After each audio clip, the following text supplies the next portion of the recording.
C'est en direct du Salon de l'Industrie du Grand Sud que nous entamons ce nouvel épisode de TV Sian pour découvrir une technologie, l'éolien flottant, en compagnie d'Olivier Guiraud, directeur général de Kermarine. Bonsoir. Et de Benoît Josion de l'entreprise SLB ex-Schlumberger, dont l'usine de Béziers labellisée Vitrine Industrie du Futur se diversifie entre autres vers cette technologie. Alors peut-être pour démarrer nos échanges, l'un et l'autre, un mot sur vos structures. Olivier Guiraud, c'est quoi et c'est qui Kermarine ? Alors, Kermarine est une filiale spécialisée dans les énergies marines du groupe Ker. Alors, le groupe Ker, c'est une entreprise d'abord occitane, bitéroise à la base, mais nous avons bougé notre siège à Montpellier il y a déjà une paire d'années. Nous cumulons une trentaine d'années d'expérience dans les énergies renouvelables. Notre actionnaire de référence, M. Jean-Marc Boucher, qui est toujours là. Donc tout ça, ça fait de nous ce qu'on appelle un IPP, un producteur indépendant d'électricité. Donc notre métier, c'est de développer des centrales de production d'énergie renouvelable. On ne fait que de l'énergie renouvelable. Alors c'est de l'éolien, du solaire, on a aussi de l'hydrogène, on a aussi de l'hydroélectricité, de la valorisation énergétique des déchets. Et bien sûr, dès qu'on peut faire ces choses à terre ou en mer, on ne se prive pas. Donc le groupe aujourd'hui, c'est environ 600 personnes dans une vingtaine de pays au monde. Malheureusement, la France n'est pas notre plus grand pays.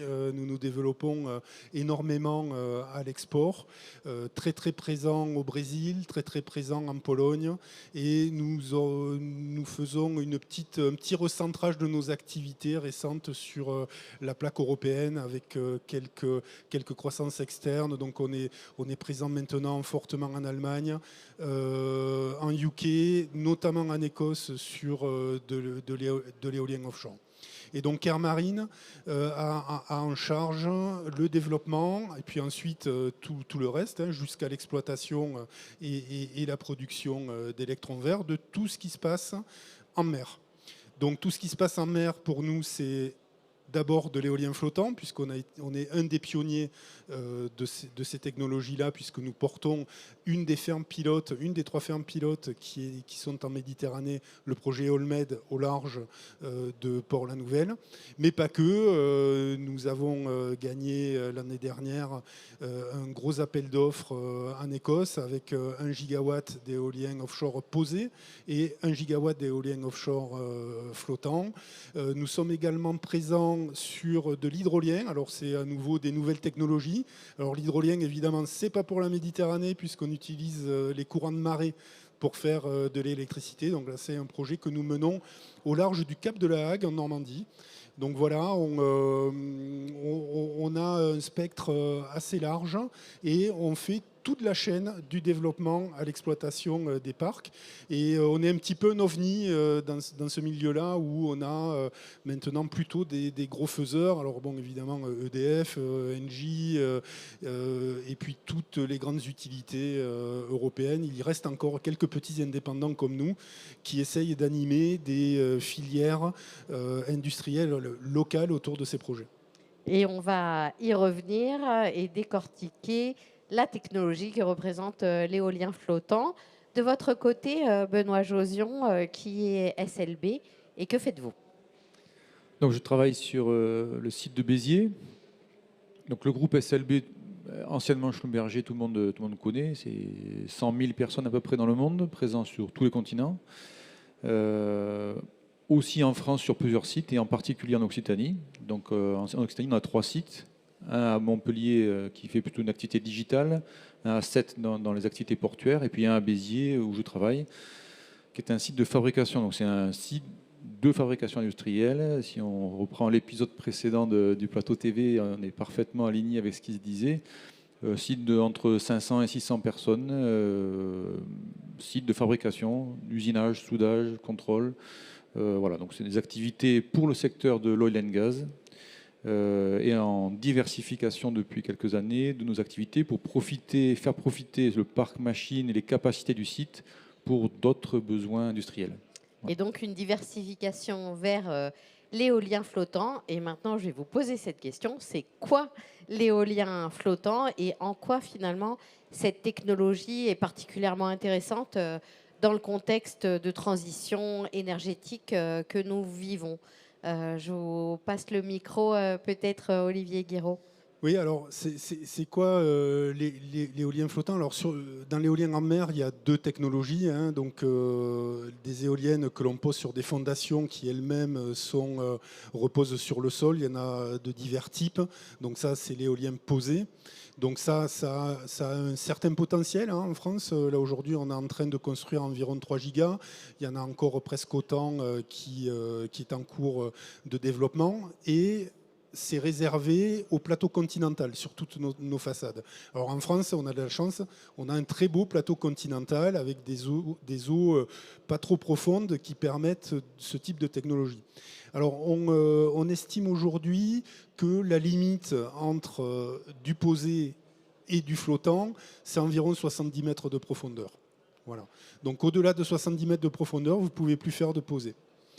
Et donc c'est là qu'interviennent les technologies flottantes qui sont assez innovantes hein, aujourd'hui, même si on a des projets, des prototypes qui sont installés, ça reste des prototypes. Les fermes pilotes restent des fermes pilotes. En Europe, on a à peine 200 MW installés. Hein, ça reste vraiment à early stage comme type de techno.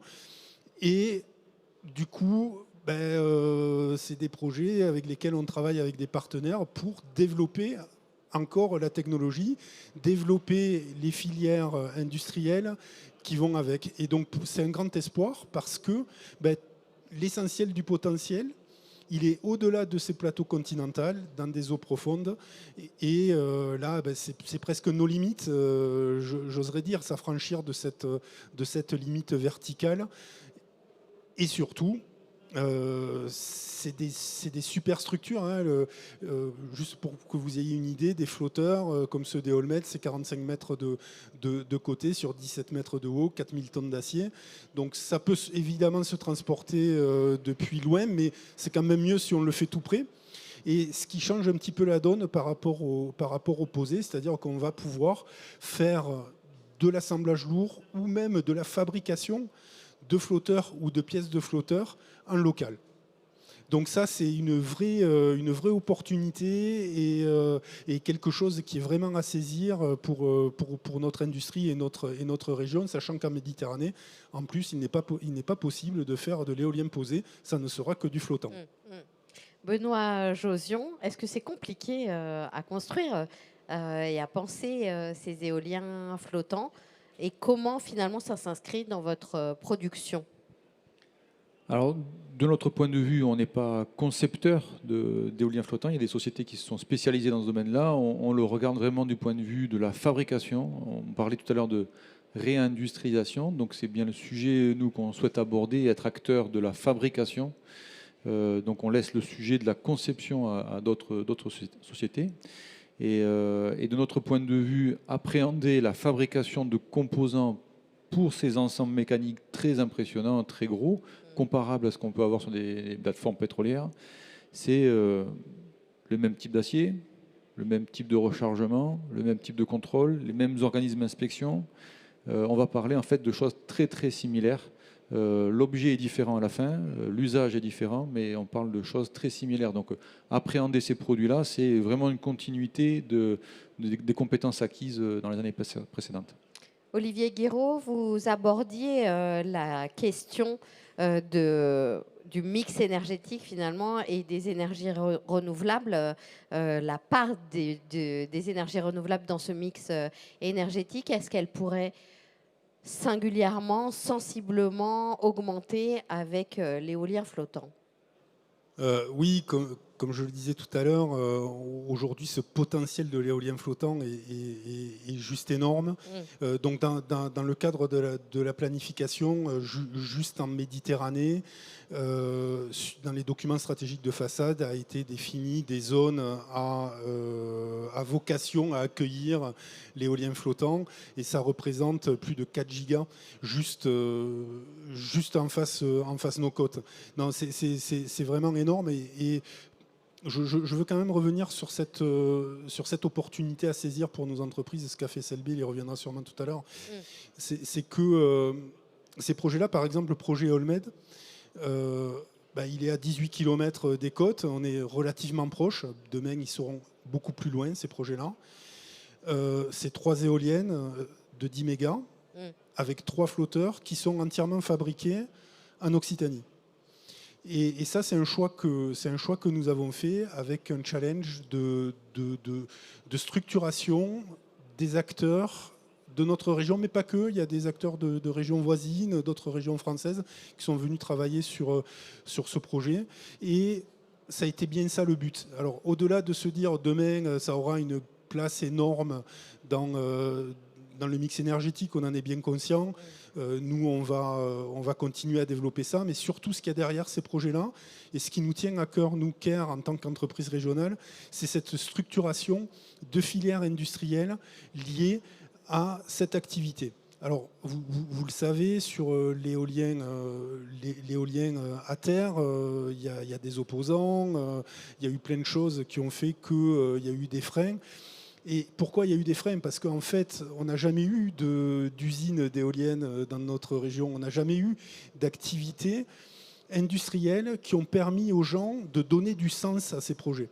Et voilà. Et nous, c'est ça qu'on essaye de faire. Donc aujourd'hui, si vous venez à Port-la-Nouvelle, vous allez voir les 3 ceintures basses de nos flotteurs qui sont alignés sur le terre-plein du port, qui sont en train d'être construits par des entreprises françaises, donc Matière et Ponticelli. Matière, qui est une entreprise de la région Occitanie, du côté de Casseville, qui fabrique des modules, des espèces de petits modules de Lego qui sont livrés à Port-la-Nouvelle et qui ensuite sont assemblés sur yard par Ponticelli, ensuite ils vont les mettre à l'eau. On a Bourbon, qui est encore une entreprise française méditerranéenne, qui va les remorquer en mer pour les mettre